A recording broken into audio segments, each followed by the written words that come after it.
Уништени и оштетени се 105 гранични камења на границата меѓу Грција и Македонија.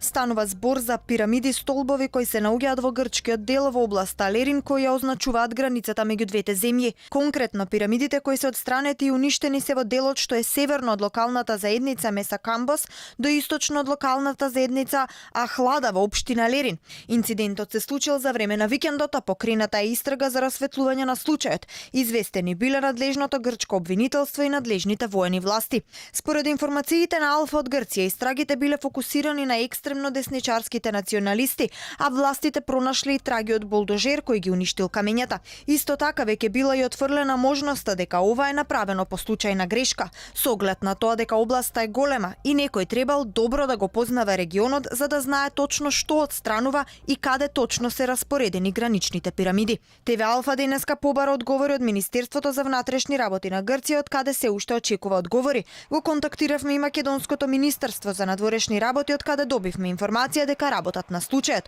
Допрва ќе следела реакција за овој инцидент од грчка страна.